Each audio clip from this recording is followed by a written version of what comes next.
Okay. Go live. Okay, well, hey, good evening, everybody. This is Patrick Milliken from the Poison Pen Bookstore in Scottsdale, Arizona, as you can see on the sign behind me. Thanks for tuning in to another of our virtual events. We're delighted to have authors Steve Berry and Grant Blackwood with us this evening. They're going to be talking about their new book, The Ninth Man, and the gentlemen have kindly signed books for us, and they're on the way to us, or there will be soon, I understand. If you have questions for Steve or Grant, go ahead and put them in the chat field. And I'll also, if you're interested in an autographed copy, we don't have too many left, but I will go ahead and put a link in there should you wish to purchase one. But again, send your questions in. Barbara will bring me back on screen towards the end of the hour, and I'd be happy to ask any of them. So Barbara, over to you. Oh, thank you very much, Patrick. What a pleasure it is to see Grant. We haven't seen him for quite a long time, so it's really wonderful to have him back. And Steve Berry as well. And this is the virtual book launch for The Ninth Man that's publishing actually officially tomorrow. Now, I'm going to just address the elephant in the room because it's actually kind of a funny story. If I look stoned, I am. I originally had surgery to repair my arthritic hands scheduled for tomorrow, so we could do the book launch tonight. And my surgeon then called me and said the lure of the 4th of July was such that he was going on vacation tomorrow. And so he was going to do this surgery at 6 o'clock this morning at Mayo. So I have to keep my arm upright above my heart for 2 weeks while it heals. So I can't hide it. So anyway, guys, that's where we are. They didn't believe me when I said I was actually going to do this event tonight at 6. But the other part I thought you all like is, there's been a lot of conversation about people doing Zoom events in their pajama pants and whatever it is. I'm actually doing this event in my nightgown. So there we are. Anyway, that's enough about me. I just didn't think that you would want, I didn't want my husband accused of spouse abuse or something while we were doing this. So we're here to talk about The Ninth Man. Now, Steve, this is the 23rd actual book, right? Novel that Steve has done. And I don't remember that you have collaborated in a full-length book with anybody, but I did go and find my copy of Matchup because Steve wrote this absolutely brilliant story with our own Diana Gavillon for Matchup, which was a book for the thriller organization. And it was absolutely brilliant. So in order to encourage more sales for it, Steve, remind everybody what it was, because I think it's one of your most imaginative undertakings. Well, Matchup was a book an idea I came up with. I was vice president of ITW at the time and head of publications. So I did all the publications, and I had already done Face Off a few years earlier. And that one was dealt with when I took 2 thriller writers and they faced off against one another with their characters, which was a lot of fun. That book did very well and sold and made a lot of money for ITW. And so we came up with the idea of Matchup, which was boy-girl. And I asked Diana if she would be interested in writing a story with me, and she said she'd love to. So Jamie Fraser and Cotton Malone get together. And it's a very imaginative story. It's a very clever story. It has a very clever ending to it. Diana wrote the first draft because I'm not very good with short stories. And so she wrote the first draft. And amazingly, she wrote it completely from Cotton's point of view. So it was all Cotton.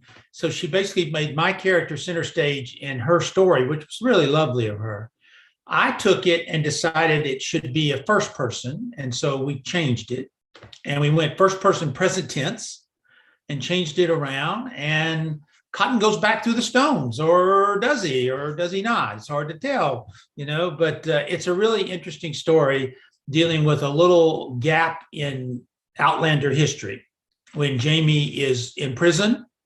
And there's that 18 years when he's away from Claire that there's not a lot written about. So it didn't interfere with her world in any way. And it was a very clever story. And God bless her. It was really nice of her to do it, and nice of her to make her characters, to bring her character to it. Well, she's a very generous writer, but of course, we're all cracked up because Diana's idea of a short story is anybody else's full book. But she did manage to get this one closer to the mark. So, Grant, we have known, I knew him principally from the books that he wrote with Clive Cussler.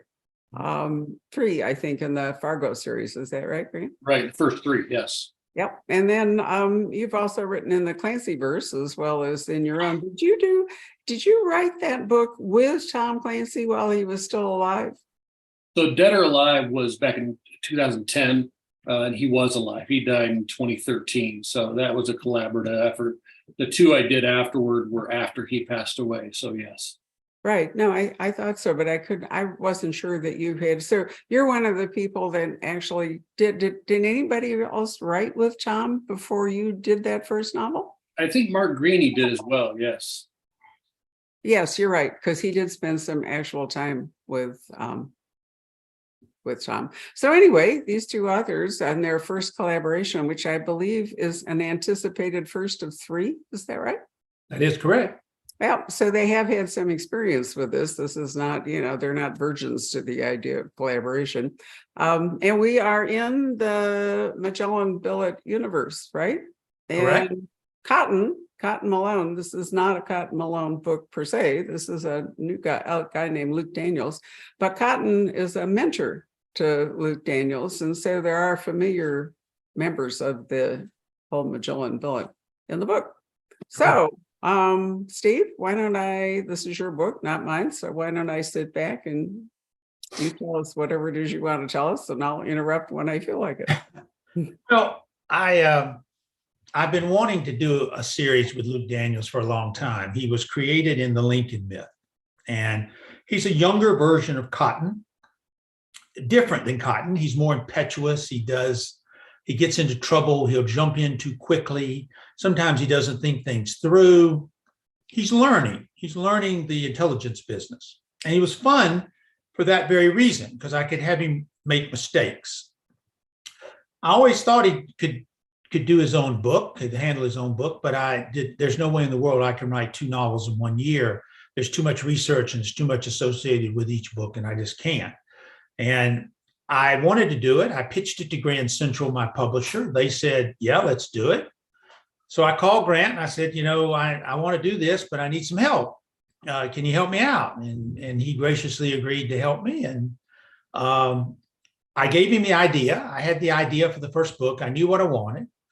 It was an idea with the Kennedy assassination that I never could get to work in Cotton's world very well, but it would work just right in Luke's world. We wanted Luke's books to be history with a lot more action adventure. We wanted them to be more Cussler-like in that regard, a lot more action adventure to the story. And that's what Grant does very well. And that's one reason I wanted him on the team, because I knew that's what he was really good at. I'm good with the history. He's good with the action adventure. Together, we should be able to put this together. So he took it and we plotted it out roughly. He took it and wrote a first draft, wrote the whole novel all the way through. And then he gave it to me and I rewrote the novel into a second draft. And why I rewrote it is because I had to put my voice into it, because we're selling this to my fan base. And I had to put Luke into it because I knew Luke better than he did. He's learning Luke, but he didn't know him like I knew him. And we knew that going in. I said, I knew that was going to problem. Just get the first draft. I'll get the second draft. Then we went back and forth and we ended up with a book. And it turned out, I think, really well. It deals with something very fascinating, something real from the Kennedy assassination that I don't think most readers will be familiar with. And it made for a really good thriller. Yes, it does. I was really fascinated with your theory, which unfortunately, or luckily, if you're watching this, we're not going to discuss and ruin the whole thing. But right. So Grant, what was it like for you to step in? Had you been reading, Steve? Was this or is this just a kind of giant jump for you? No, I've been reading, Steve. I am a few books behind just because I'm older and slower. But yeah, I've been familiar and enjoyed Cotton Malone for many years. And I knew of Luke Daniels and I knew when he entered the series. And so I had a fair sense of him, but Steve really kind of hammered home, this is who this guy is. And this is the way we want to play him. And it turned out to be a really good time. We enjoyed ourselves. So which one of you came up with the basic, because there's always an historical basis for your thrillers, Steve. Which one of you decided on this one? I did. I had the original idea with the Kennedy assassination and using the theory, which is not mine. It comes from a book that was published in the early 90s called Mortal Error. And I had read Mortal Error and I said, this would be really a great thriller. I just could never figure out how to do it with Cotton. But when I thought about Luke, I said, I'd make it work there. And so I gave that to Grant. I said, here's what we want to do. And I gave him a rough outline of how I would have done it if I was writing it. But I said, you're not married to that at all. You go with it. I'm just giving you my take, but you take it and go with it. And then I'll look at all that when I get it and we'll make a decision. I'll make a decision on where we go. It worked out great. He plotted it out. He wrote a rough draft. He got it to me. It took me about 6 weeks and I rewrote it. Then we went back and forth. So we basically put the novel together after he did the first draft in about an 8-week period. Wow, that's really fast. Yeah. So man, you obviously did a terrific job to make it work so well. Why is it, Steve, that you have said that you couldn't make it work with Cotton? What's the obstacle for Cotton? It's your time. For one thing, it's an American-based thriller. So this is the so what of this novel and the ooh factor, as I call it, of this novel is all American-based. And I did 5 American books with Cotton, and so I haven't done any since then. He's international. He's back international. He's going to stay that way. So for me to do another American book, it didn't work right now. And the 5 that I did all dealt with the Constitution and some interesting things from there. I guess I could have probably made it work with the 6th one, but we never went with a 6th American book. So it just didn't work there. Where Luke's books now, this book takes place, half of it in Europe, half of it here. But the actual so what and the ooh of the book is American and has American basis. That's true of this book. The second book in the series will not. The second book will be totally overseas, totally everything overseas with Luke. The third one probably will come back to America. So I can go back and forth with Luke, where with Cotton, I need to stay overseas because I need to sell these books all over the world. And if you base a book solely in American history, you limit your ability to sell it in markets around the world. Yeah, well, I'm sure that's true. Although I did think that, I mean, you being a lawyer, I thought that, all the constitutional things in that quintet that you wrote were really fascinating and probably taught many of your readers about things that, they didn't know. But you've always tried to travel, COVID interrupting you, to the destinations that you write about. So Grant, are you going to be able to do some tax deductible travel for these books? I'm going to try to deduct taxes to Florida, but since we're going to spend part of our time on vacation, I'm going to be careful there. Most of my career, I spent probably too poor to travel and do research. And then I got so busy that I'm too busy to travel. So I'm hoping at some point I'll find some balance and be able to travel and research. So how do you decide what countries that, did you decide, Grant, which country, or because there are several countries? I mean, this is one of those, sort of chase novels that embraces a lot of travel. Certainly that was always typical of a Cussler, or at least the Cusslers that you were involved in, is that there was movement in different countries. So, were any of those your decisions? I think they were. I think Belgium was your choice, wasn't it, Grant? I think it was, yeah. It was. Yeah, and I think I'd been reading the book about World War I, and I just was fascinated by Belgium and its role, and I started playing with it. I mean, a lot of it is just looking at fascinating locations, and then Steve and I kind of bouncing it around and deciding, yes, this can carry a chunk of the plot, and this is interesting enough. And so that's a collaborative part of it too, to see where Luke is going and why. I think Grant chose all the locations in this book, as I'm pretty sure you did. And I didn't change any of those from the first to the second draft. So I think those were all yours. Those were all yours. I was really pleased that you visited Luxembourg, because in the years that we had Poison Pen Press before we sold it in 2019, we went to the Frankfurt Book Fair, which was an excellent excuse, to travel around Middle Europe. And Luxembourg, I think, is a really fascinating, tiny, is it a principality? Yes, it is. Right. And, you know, the city itself is it's a big magnet for corporate headquarters and stuff, isn't it? And banks, lots of banks. Right. So a lot of financial stuff, and it has a weird geography. There's lots of hills and canyons and stuff involved. But if you go just a little bit east in, you know, this very small county, you run across the river, the one with I'm trying to remember, the one with all the great grapes. The Moselle, but that's Yeah, further. the Moselle, right. And anyway, we drove along the Moselle and it turned out to be the most gorgeous country, you know, wooded and beautiful and river rain and all the rest of it. But of course, it's so small, you can drive it in a very short time. Yeah, it's a very small, tiny little place. And I've always wanted to set a book there. And I was kind of glad Grant did that. In fact, I had recently with the Omega, with the Omega Factor. no, not with Omega. I always get these things confused. Recently, with the book, that next year's book, the Atlas Maneuver, that comes out next February, is set in Luxembourg. Oh, good. But I had already written that when we were working on this book. So I told Grant when he picked Luxembourg, I said, "You don't know this, but I actually set this in a novel." So it worked out very well. And so I got to use it twice. I got double duty out of it. But didn't the Omega Factor, you're in Ghent, and that is we're in Belgium, yeah. Right. Belgium in Omega, Luxembourg in the Atlas Maneuver.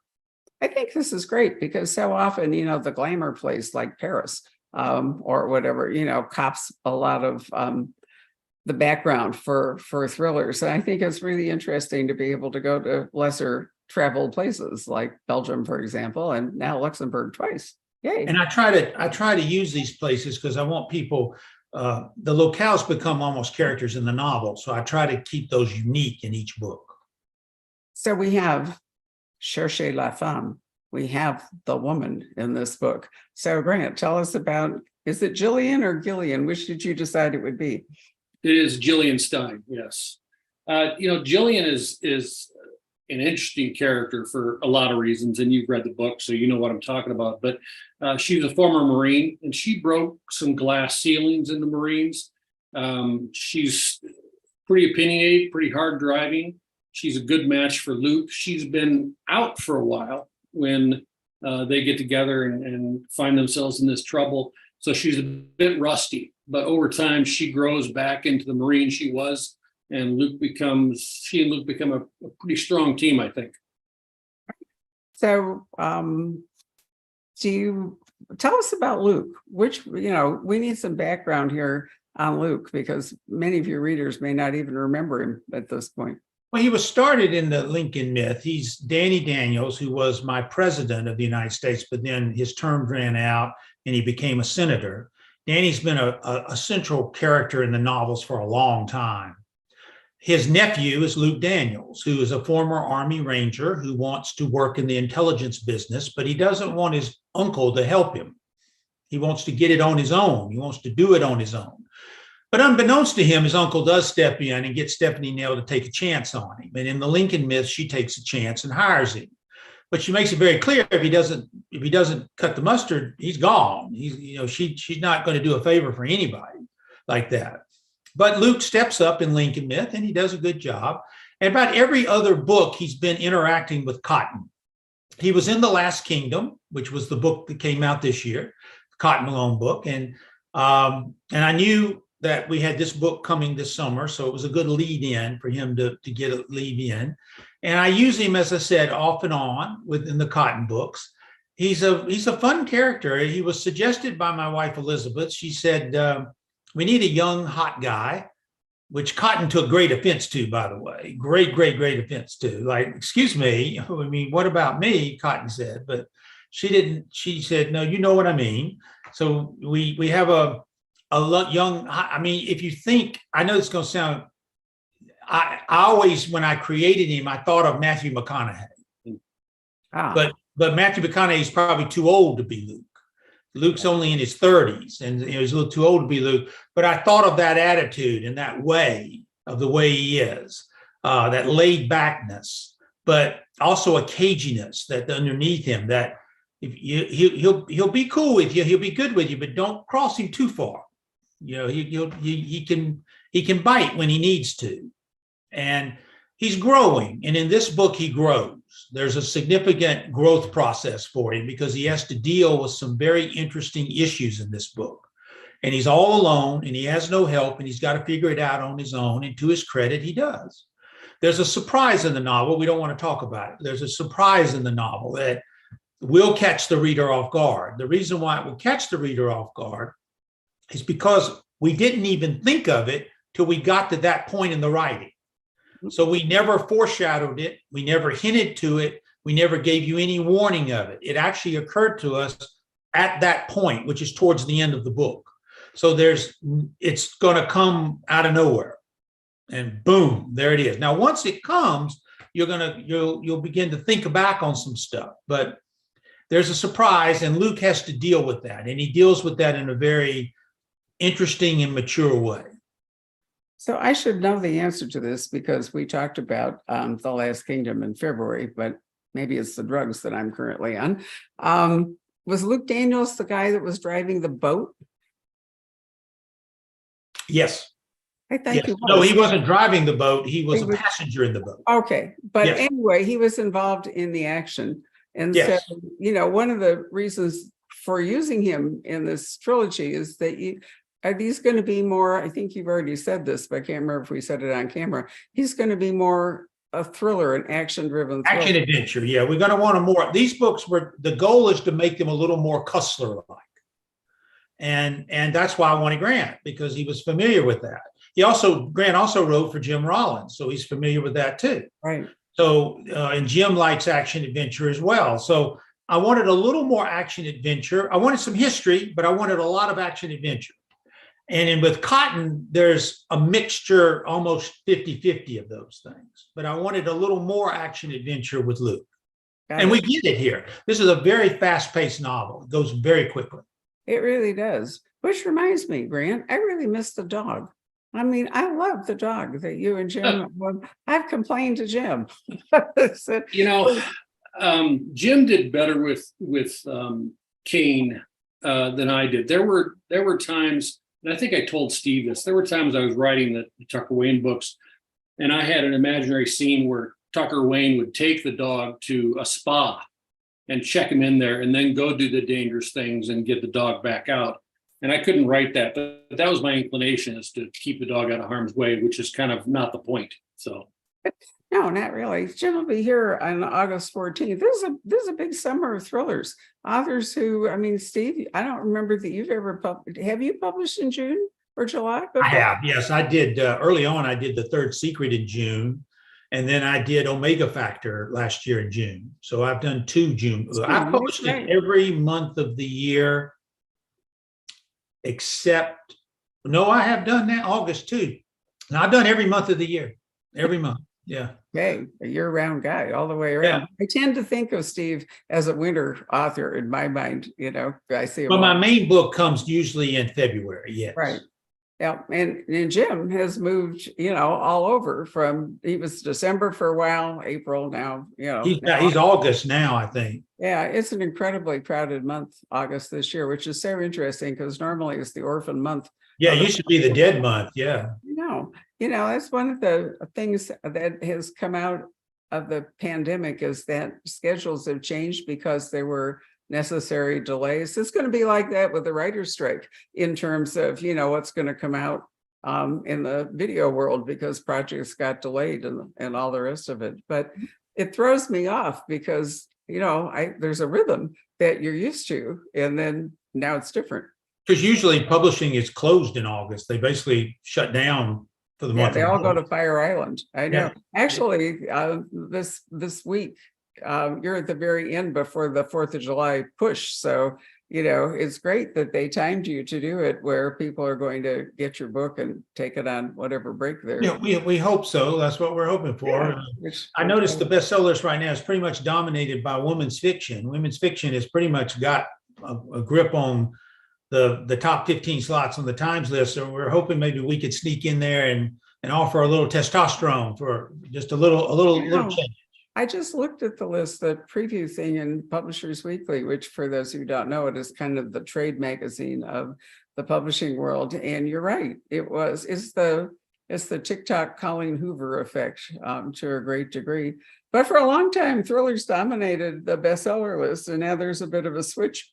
But when I say TikTok, it actually TikToks and publishing when stuff comes up and stuff goes down. So we'll see. So Grant, what have you been doing in the interval between last time I talked to you and this book? Because it's been quite a while. Fill us in. It has. I've been just enjoying Colorado. We moved back here. Nothing to say against Arizona. We just missed the mountains, so we came back here. When Steve came calling about the collaboration, he generously said that he asked me for help, but really what it was, and I'm afraid to tell him this now because he might ask for it, but I was prepared to pay him money to do it. That's how excited I was. So, Really? But yeah, Really? and my old standard saying, when he asked me, do you want to do this? I gave it all of a half a second of thought. And I said, yes, absolutely, let's do it. And so we're putting book 2 to bed now, cross fingers. And then we'll turn to book 3. And that's kind of where my focus is to put all my effort there. I think for many authors, writing is like a drug. You just can't give it up. So if you're in withdrawal, it's nice to be able to come back to it and to come back in a place where you're really, well prepared and comfortable is great.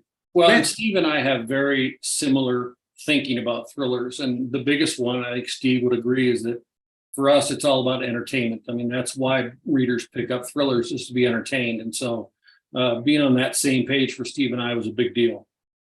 It is nice. There's a tremendous amount of push right now for books that are either about politics or they're about cultural issues and so forth. And I think many of us really want, and especially going into summer, I like the idea of a bookcation, where you can really, kind of depart your normal life and enjoy yourself having an adventure, travel, vicariously, whatever it might be. And so, I think this is perfect timing to have some fun like this. So Grant, what was it like to write, a whole first draft? How many mileposts did Steve give you? It was pretty well mapped out. We knew what we wanted to accomplish and we knew the end goal.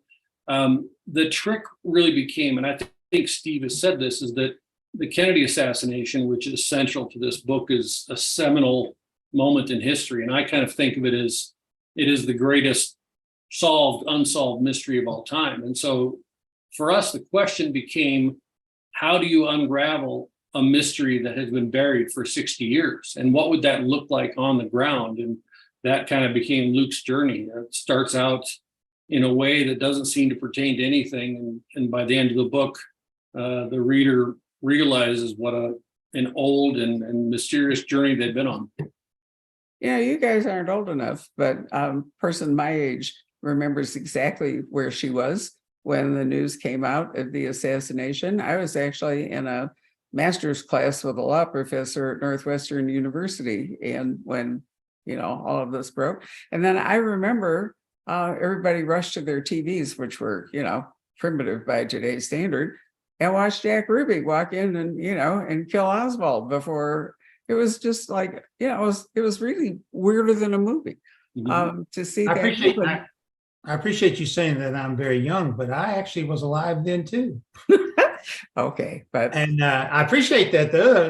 I was in 3rd grade. I remember it vividly. The nun came in and told the class what had happened. Yeah, and I remember, as you just said, watching the television when Ruby shot him. Which was the worst thing that, that's part of the reason, don't you think, that the conspiracy has arisen? Because with Oswald killed, then the real question becomes, what was Ruby doing? Yeah, and here's what's really fascinating that I doubt most people know. First, one little historical thing. The Kennedy assassination was the very first almost live event television covered as it happened. Yep. Today, we're very used to that because we have 24-hour news and they get in there and they go over it and they go over it ad nauseum, over and over and over. But with the Kennedy assassination, for the very first time, you cut on your television, you sat there in your living room and you were there and you were part of it. And then there you saw it live, Ruby shoot him on live. It was really amazing, an incredible thing, to watch. But the whole event has never really been investigated, to be honest with you. The Warren Commission never really investigated it. They already knew their conclusion and they wrote a report to fit their conclusion. Yeah. Yeah, the two congressional investigations were likewise poorly done. There's never been an objective, clear investigation with all of the facts and information sitting in front of you. A lot of the documents are still classified. Trump said he was going to release them and he changed his mind and did not release them. So we don't know what's in those documents.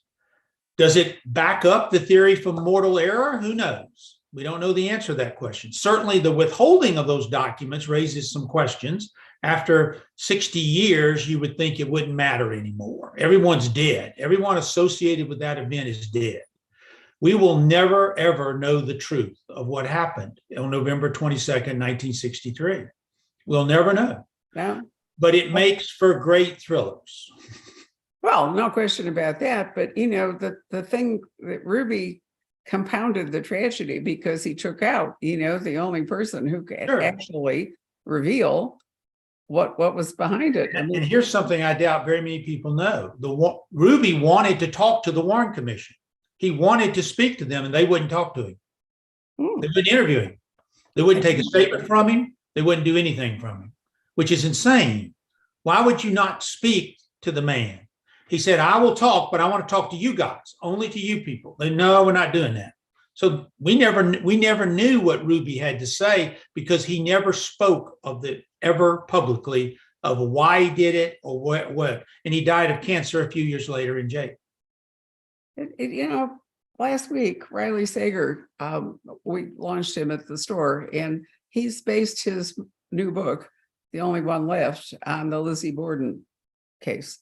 Mm-hmm. And the thing is that with modern forensics, we would know whether Lizzie Borden actually, was guilty. So, and it might even still be solvable in some way. I don't have any idea with all the weird stuff they can do now, with DNA and other kinds of evidence. But, there could have been today anyway, a real solution to it. But today, I don't think you could really get to the truth of the Kennedy thing, assuming that Ruby was able to get through the metal detector and actually shoot, Well, the guy who wrote Mortal Error did a really good job because the theory that's in that book is a very plausible theory that makes a lot of sense. And he did a lot of good work on it. And a lot of the stuff in that book is hard to refute.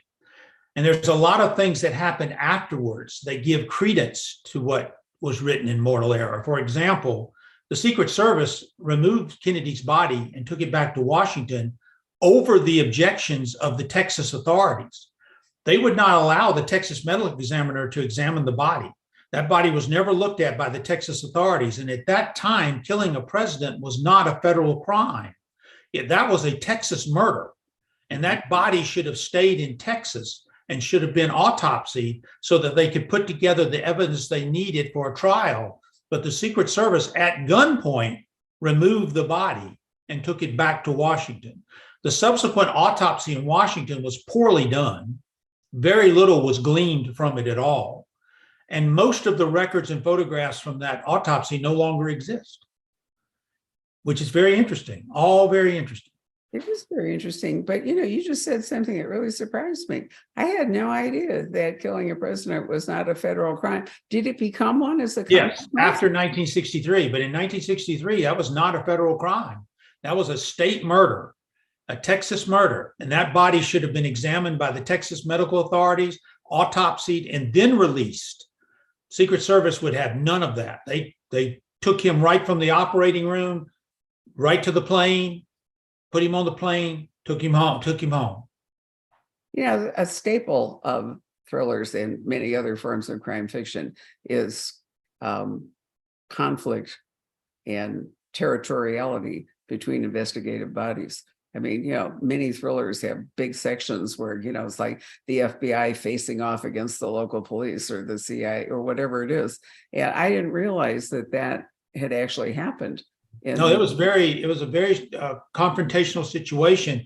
The medical examiner confronted the Secret Service, insisted that the body stay. And as I said, at gunpoint, they basically took the body and left, which was against the law. They actually broke the law to do all of that. If Oswald had have lived and we would have had to try him, there would have been a serious problem with some of the evidence there and the chain of custody of that evidence, because no one had control of that body. It was being moved all over everywhere.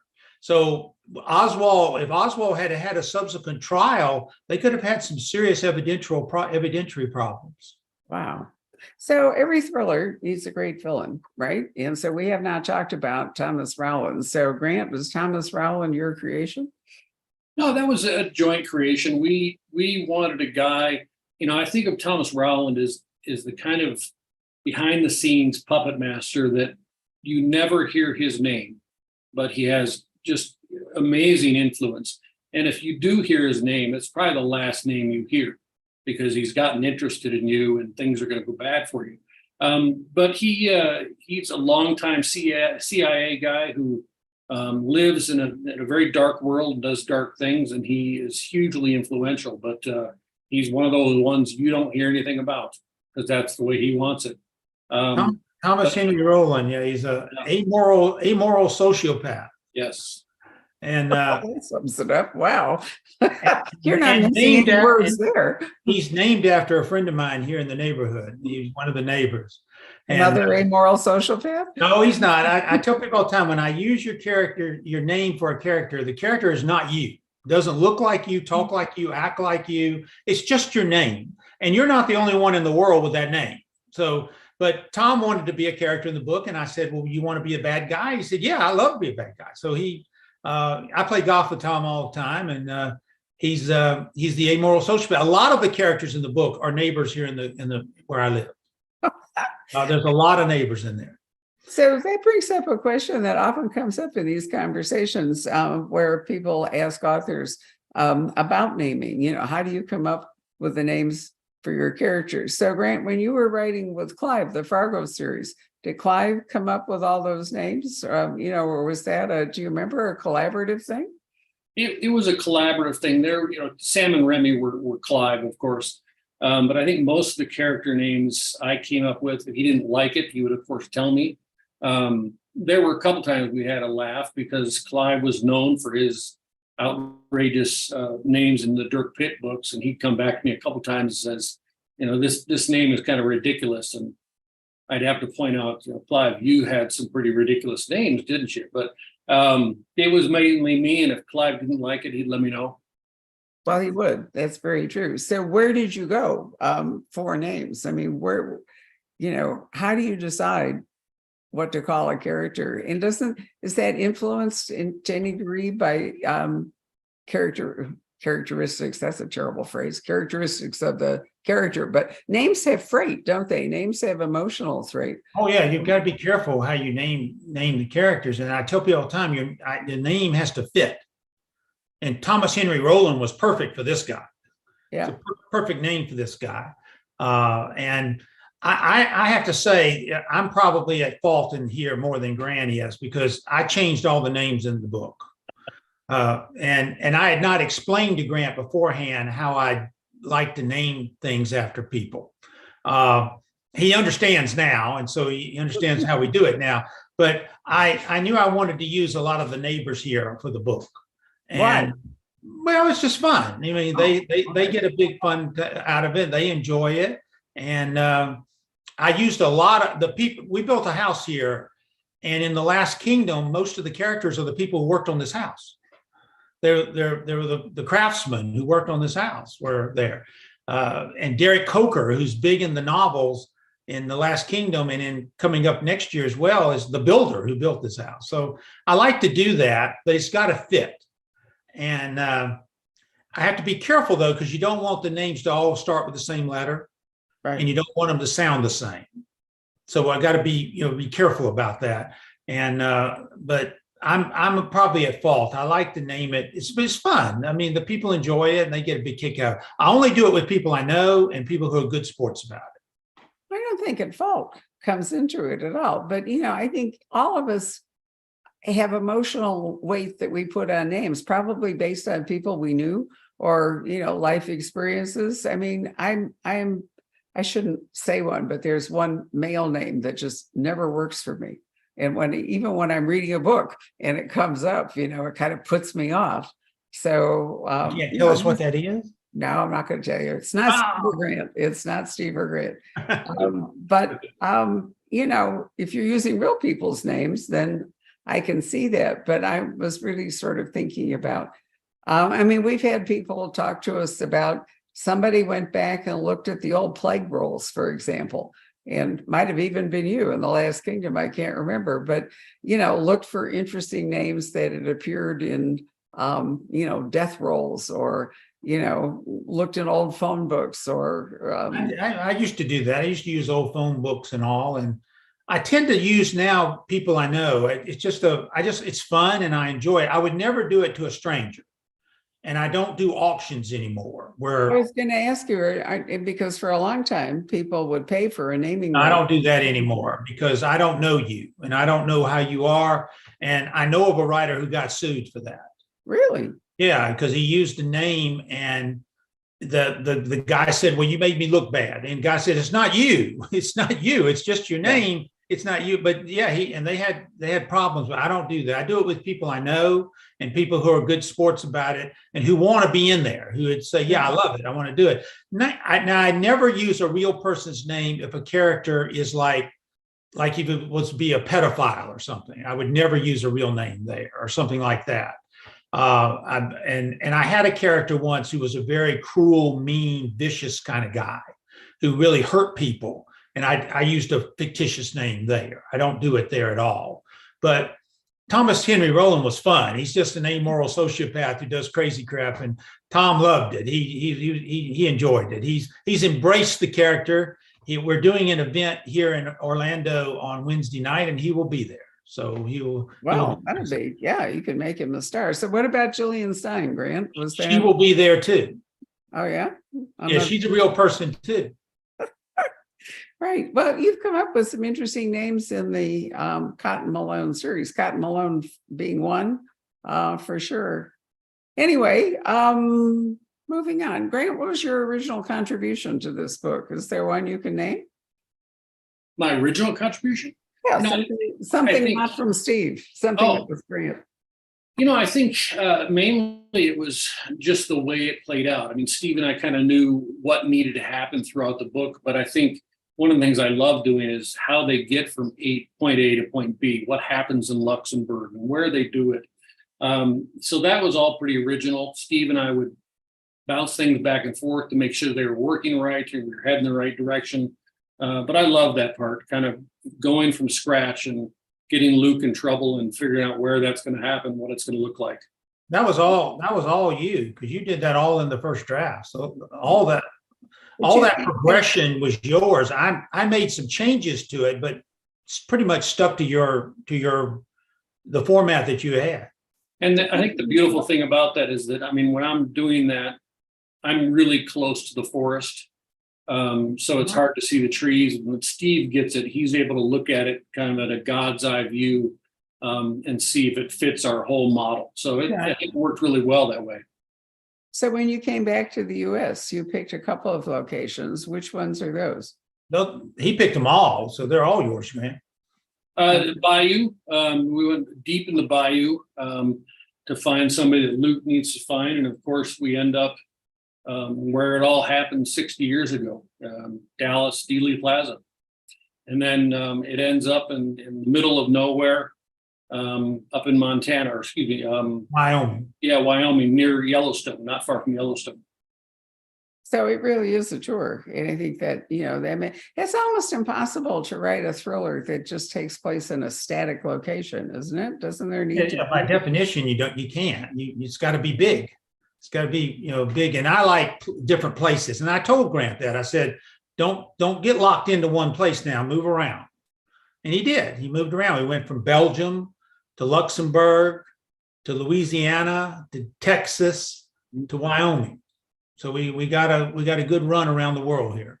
Right. Sometimes it's fun, when I'm getting ready to write up a book for readers, I usually try to include the arc of, the travel arc, because I think that can attract people. They want to read something about, like Luxembourg, for example, which is great. I think maybe if we talk anymore, we're going to get into trouble by revealing too much of the book. So why don't we call Patrick up and see if there are questions from the audience? All right. All right, let's see here. Can we still order this book? Yes, you can. I just put in a link for signed copies, so you can get them here. Let's see. Yeah, and a number of people were surprised, Barbara, that shooting a president wasn't a federal crime at that time. That's really interesting. Because there have been presidents that were shot, like McKinley, for example, was. Right. That was not that was a local murder. Right. And where was he? Was he in New York? New York. Yeah. So Yeah. New York actually had jurisdiction and They tried him. They tried the assassin, yes. Mhm. He was pretty much insane. Right. No, I remember. I mean, there wasn't really any question about, because is everybody satisfied, for example, that John Wilkes Booth is the guy that really shot Lincoln? Pretty much, I think so, yeah. Hasn't there been just a little bit of A little bit, but I mean, he jumps controversy? down from the balcony onto the stage and breaks his leg. Everybody sees him. I think the circumstantial evidence is pretty strong. And there was a conspiracy circle around him, or Well, there was no question there was a conspiracy there, because they went to kill the Secretary of State, the Vice President, all of them. Oh, absolutely. Yeah. But with Kennedy, we don't know. We don't know. It We was have a no lone idea. actor, or whether, there are various theories that have been advanced about whether it was an international group, whether it was local people, whether We it was have no idea, nor will we ever know. right, tragically. Steve, do you have of the numerous main theories about that, do you have a favorite?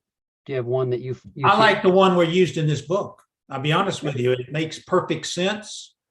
The evidence that the writer accumulated from his test firings and other things makes perfect sense. And I like the theory from Mortal Era. It explains an awful lot.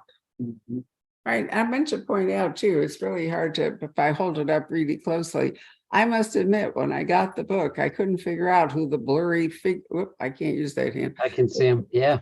Yeah, the blurry figure there. I think we wanted him there, but not there. yeah, it's an interesting cover. How much participation did you two have in the cover design?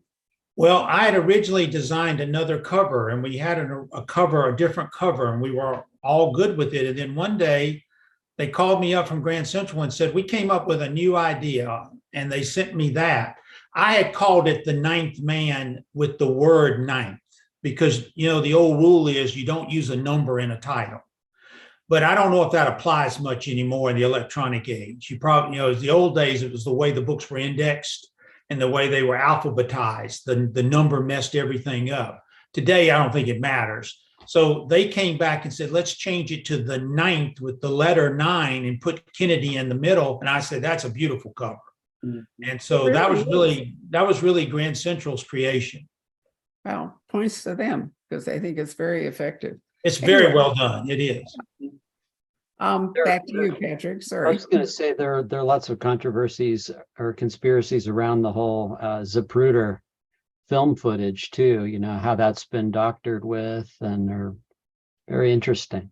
We touch on that a little bit in the book, and we touch on something else relative to that too.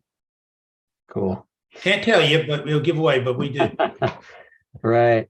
Yeah, and other people are just weighing in, about where they were when they heard the news. I mean, yeah, this dates me. I just remember when John Lennon was shot. That was the big thing when I was a kid. And then 9/11. Most people 9/11 was a big one. Can remember exactly where they were. I mean, there are, collective experiences that revolve around a tragedy with that kind of highlighting, but Steve makes such a good point. And you know, Steve, I was thinking it wasn't just the Jack Ruby shooting on television, but the whole funeral thing Funeral, went everything. on, and it was so heavily run and documented. The little boy, with It was only 3 stations in those days. All 3 ran that entire story 24 hours a They day did. for over a week. Absolutely. And They people did- were riveted to it. I mean, it was like, it really was a collective viewing and, going through. I mean, we all felt like we were part of the funeral and embraced the train, I mean, it wasn't just the funeral itself, It was but the very first time that ever happened with television. We take for granted that today, but that was the first time it was ever done. it was on television. But if you've been to Vienna, there was actually a whole movie of Franz Joseph's funeral that you can still watch. And I do think that a lot of people, but they weren't watching it in real time, No, which makes a big difference. But it was a very long documentation. I remember looking at it in whatever museum in Vienna that happened to be running it. I can remember vividly Ruby shooting Oswald. Yeah, me too. The visceral impact of it. It's one of those images that it was so fast, but yet I think it just sears right into people's brains. Yep. And he was such a kind of nondescript guy, I mean, it wasn't like he came in like Arnold Schwarzenegger or anything, he was not an impressive. He was known to the local police, so that's why he could go down there. They knew him. Yeah. And he worked his way in. Now, why did he kill Oswald? We have no clue. And He we never, watched ever- him. He never said a word. He never said why. Never. He wanted to tell the Warren Commission, but they wouldn't talk to him. So you have to wonder, was it, a personal vigilante thing, or was he an agent of somebody else? Those are the only really 2 possible explanations. I'll So, never know. no. Did it have Anyway, to do with Patrick, carry on. Cuba? Did it have? Yeah, exactly. Okay, let's see. Renee would like to know if either of you is going to be doing a physical in-person event in southeastern Florida by any chance. Well, not southeastern Florida, but we will be, well, kind of. We'll be in Vero Beach Thursday night at 6 o'clock. I believe it starts at 6 o'clock at Vero Beach. It's called the Vero Beach Book Center. So it is on the southeast coast of Florida, about 2 hours from Orlando. We will be there. We'll be here in Orlando on Wednesday night in Winter Garden. Both of those events are on my website, steveberry.org. There you go, Renee. Start driving. Start driving now. Kelsey would like to know, did you talk with Robert Kennedy, the Democrat running for president, in the process of researching this? No, we didn't. We did not. No. No, I wouldn't think so. Let's see here. There is, by the way, a book that has just come out, the title of which is temporarily escaping me, which is a whole book about the Kennedy clan in Hyannisport. It's called The Summer. I can't use my phone because I can't do that to look it up. But there was a piece, I think, in the New York Times book review about it. Summer and Something, I think, is the title. But it embraces the whole Kennedy family history is really, it's like a Greek tragedy, it really is. It's bad. Joe Kennedy was, and the elder daughter that was another, they were a family, really hubris would be the connotations of the word hubris could really apply to the Kennedys. But it was almost like they were both blessed and cursed. Yeah, there was a lot of triumph and tragedy there. Absolutely. Mm-hmm. Yeah, Ted, his whole drama. And of course, Bobby, just a few years after Jack. Yeah, it must have seemed very just apocalyptic at that time with, all these people getting assassinated, one right after the other. Martin Luther King, Malcolm X. Yeah, but the 60s were an Bobby. Apocalyptic time, Patrick. Yeah. Yeah. Because, after the war, everybody was kind of fused together. So I'm a child of the 1950s, as you know. And, there was a much greater sense of kind of common unity. And then the Vietnam and it all everything splintered, and lots of things happened. 1969 in Chicago, or 68. I think it was 68 now that I think about it. So, it was a whole bunch of things that were very unsettling. Watergate came along and changed everything because we learned to distrust government. Right. We became very distrustful, and everything altered after that. Yep. Well, it's interesting looking at the crime, because I do a discussion group here, and we talk about, the crime novel and how it evolves over time, and in the late 60s, you see the trend where the bad guys are no longer the bad guys. The bad guys are the police, and the bad guys, very interesting. Right. And, we're in the middle of a whole thing about fake news and so forth. And Matthew Porco was at the store last week. He's the author of The Night Agent, which is really a wonderful piece on Netflix. I was remembering, we used to all sit down. I mean, people all sat down and watched Walter Cronkite every night and believed everything he said. There wasn't any discussion about fake news or whatever. He had an ability to, state the moment, bring everybody into the moment that is impossible to achieve today. No, because we don't do news in 30 minutes anymore. We do news 24 hours a day, 7 days a week. So you have to fill it up. And it's not about news anymore. It's about ratings. It's about entertainment. Absolutely. Just entertainment now. That's all it is. It's not really news anymore. No, and filled with unreliable narrators. Yeah, you just can't, because it's designed to entertain you, not inform you. Yeah. Where Cronkite was trying to inform you. He really was. Absolutely true. You get Fox and MSNBC essentially the exact same. They're selling their own little narrative. Sure. It's entertainment. That's all it is. Yeah. I'm going to be launching Jake Tapper in a couple of weeks. And when I talk to Jake, I never actually bring up any of this. I think that his CNN career should be an entirely different thing than his authorial career when we're talking. Mm-hmm. At least when we go live. When we don't have him live, we can chat with them a little bit. Yeah. Yeah. We digress. Maybe we should always do. Anything else? Other questions? Let's see. Well, you've already kind of gone over some of these things. When is book 2 going to come out? Is it going to be a year? Well, yeah. Well, what'll happen is book 2 will be next summer, and book 3 will be the summer after that.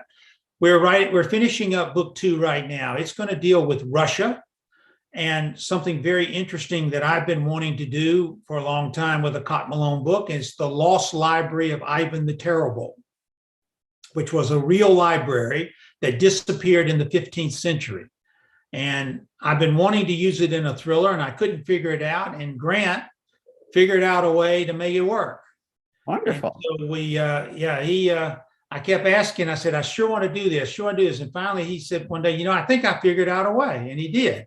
So it's going to be, it's an interesting novel that Luke gets caught up. A lot of action adventure in this one, a lot, but dealing with something very interesting. And in the third book, I have the idea. I'm going to talk to Grant about it when he comes to visit. He's coming to see me in a couple of days. So I'm going to talk to him about it then. Sounds good. That's about it for the questions. Wonderful. Is there anything you guys would like to say that we haven't covered? No, the book's going to be out, starting at 12 o'clock tonight, and it will be out in stores everywhere. So everybody, please check it out, give it a chance, take a look at it. You can find out more about that books and all of my books at steveberry.org. And Grant, give them your website. GrantBlackwood.com. Yay. And let me say that our copies are in Florida waiting for Grant, so that our autographed copies will be autographed by Steve and by Grant. And so that's really wonderful for those of you who can't attend the live events in Florida. So please feel free to order them. And Patrick put the link into the comments field. And you can also just call the store, 888-560-9919. And one thing I'll say, Barbara, is if they want to order the book and have it personalized, I have a list of all the ones that you have so far. But if Patrick will just send me an updated list, we'll personalize some more. If somebody wants to order them now and have them personalized. Okay, what day are you signing them? I'm gonna sign those Thursday morning. Okay, so if you want a personalized copy from that we can provide for you, you're going to need to tell us by Wednesday evening so that we can send the updated Excel list to Steve on Thursday morning. That'd be fine, because we're gonna sign all those Thursday morning, so they'd be picked up after lunch. That'll be wonderful. There's And one then more they take a question few that's days to come get in. here. What? It's just, will either of you be at the VoucherCon in San Diego this year? I will not. No? I have no plans. I mean, I don't plan more than a day or two ahead of time anyway, so we'll see what happens. San Diego has its I'm charms. really looking forward to it. I've been frustrated, but I didn't get to Thriller Fest this year. This appears to be my family year for having surgery. My husband had cervical spine surgery 4 days before Thriller Fest, and that meant that he couldn't drive or pick up anything and whatever, so I had to cancel. I donated my membership to Thriller Fest so that somebody maybe who couldn't afford it could go. Great. I was very disappointed to miss it, so I'm very much looking forward to VoucherCon. For those of you who don't know what it is, it's a mystery conference, international in scope, lots of interesting authors, several days of programming, and it moves. So it's in San Diego this August. It'll be in Nashville end of August next year. So it's an opportunity to visit different cities and meet different groups of writers. Anyway, thank you all very much for joining us tonight. It's really a pleasure. Grant and Steve, thank you for letting us do the virtual launch for your book. Thank you. Delighted to have been able to do. And when we have information about Atlas, remind me the title, what's it called? The Atlas Maneuver. Right. We can't put it up on our website for you to order yet because we actually need a little more information from the publisher. But Steve will be able, I hope, anyway, he's going to come and join us in February. I'll be touring for that book. Yeah, I'll be back on the road. Great. And so you'll be able to meet him then and, order a copy in advance. So good night, everybody. Thank you. Good night. Thank Bye. you. Bye. Bye-bye.